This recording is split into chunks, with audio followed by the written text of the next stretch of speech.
આચાર્યશ્રી અને એમના શિક્ષક મિત્રોને મળી અને આપણે એમની પાસેથી સંપૂર્ણ રીતે વિગત જાણી તો આપણે મળીએ છીએ શાળાના આચાર્ય શ્રી મુકેશસિંહ જાડેજાને અને શિક્ષક મિત્રો. હું મુકેશસિંહ જાડેજા છેલ્લા 5 વર્ષથી અહીંયા પ્રિન્સિપાલ તરીકે ફરજ બજાવું છું. અમારી શાળામાં કુલ 315 વિદ્યાર્થીઓ છે તેમજ ગામની કુલ વસ્તી 2400 છે. કુલ અમારા શાળાની અંદર 1 થી 8 ધોરણનો અત્યારે અભ્યાસક્રમ ચાલી રહ્યો છે, જેમાં 6, 7 અને 8 ધોરણમાં પીરિયડ સિસ્ટમ ચાલુ છે. અમારી સ્કૂલ પાળી પદ્ધતિ પ્રમાણે ચાલે છે.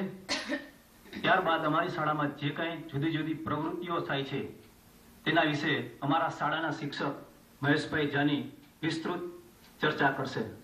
આ શાળામાં આવ્યા પછી સરકારશ્રીની જુદી જુદી યોજનાઓ તરફથી જે કાંઈ અમને અનુદાન મળેલ એમાંથી અમે ઘણી બધી પ્રવૃત્તિઓ કરેલી છે.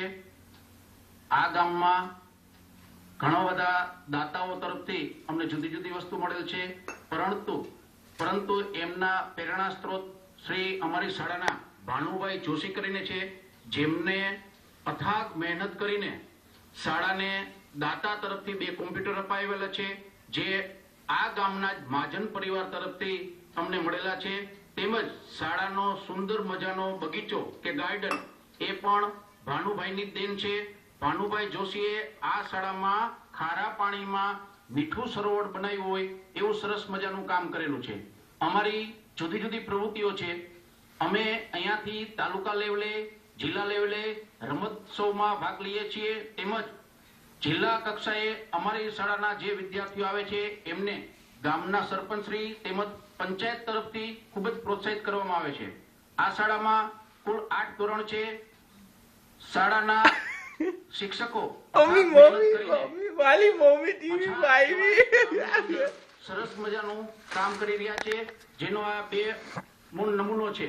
આ શાળામાં 2 કોમ્પ્યુટર આપેલા છે, પાણીની સુંદર વ્યવસ્થા છે, તેમજ મધ્યાહન ભોજન જે સરકારશ્રીની નેમ છે કે સારામાં સારું બાળકોને પોષણયુક્ત આહાર મળે એ મધ્યાહન ભોજન અંતર્ગત આ શાળામાં સરસ મજાનું મધ્યાહન ભોજન પીરસવામાં આવે છે. શાળાના તમામ સ્ટાફ આચાર્ય સાથે રહીને મધ્યાહન ભોજન તમામ બાળકો લે અને સારું પૌષ્ટિક ખોરાક મળે એવું સરસ મજાનું આયોજન કરે છે. એ અમારા આચાર્યના નેજા હેઠળ અમે કામ કરીએ છીએ.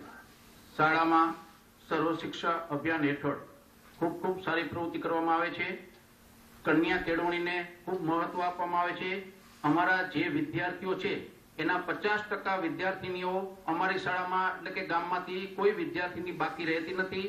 શાળામાં એમને પ્રવેશ આપવામાં આવે છે. દર વર્ષે સરકારશ્રીની યોજના તરફ જેમ જેમ આગળ વધતી જાય એવી રીતે અમે પ્રવૃત્તિ મહોત્સવ પણ સારી રીતે ઉજવીએ છીએ. શાળામાં પાણીની વ્યવસ્થા બહુ સારી છે. જુદી જુદી પ્રવૃત્તિઓ, મીના મંચ એ પણ એક સરસ મજાની પ્રવૃત્તિ છે અને એ શાળામાં ઉજવવામાં આવે છે. આ શાળામાં સર્વ શિક્ષણ હેઠળ SS હેઠળ એટલે કે સારામાં સારી ગ્રાન્ટ આવે છે અને જે બધા ક્લાસમાં 1 શિક્ષક દીઠ આપવામાં આવે છે અને એ શિક્ષકો બાળકોનો ઉપયોગી એવો ખૂબ જ સરસ મજાનો ઉપયોગ કરે છે. સર્વ શિક્ષા અભિયાન, સાક્ષરતા, આંગણવાડીની પ્રવૃત્તિ ઉપરાંત ઢીચડા ગામે ચાલી રહેલી પાકી સડકની વ્યવસ્થા, સીસી રોડની વ્યવસ્થા, પીવાના પાણીની વ્યવસ્થા અને સેનિટેશન ઉપરાંત ગામે ગૌશાળા માટે જે કામ કર્યું છે તે પણ નિહાળવા મળ્યું. ઢીચડા ગામમાં જામનગરથી નજીક હોવા છતાં જે કોઈ રસ્તાની મર્યાદા હતી તેના વિશે પણ લોકોએ વાત કરી, પરંતુ અહીંના અધિકારીઓ જે વાત કરે છે આવો તે સાંભળીએ.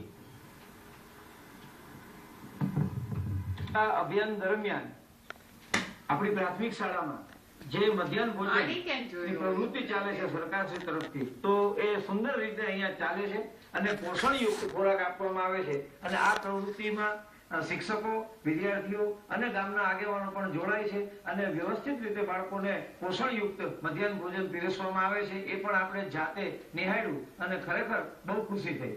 મારું નામ હુસેન હાજી, ઢીચડા ગામના સરપંચ. આજે જામનગર તાલુકાનું ઢીચડો ગામ આવે છે. ઢીચડા ગામમાં આજે એટલું બધું સારું છે, વિકાસના કામ થાય છે અમારા. અને હાલમાં અમારા પાણીના સગવડ થઈ ગઈ છે.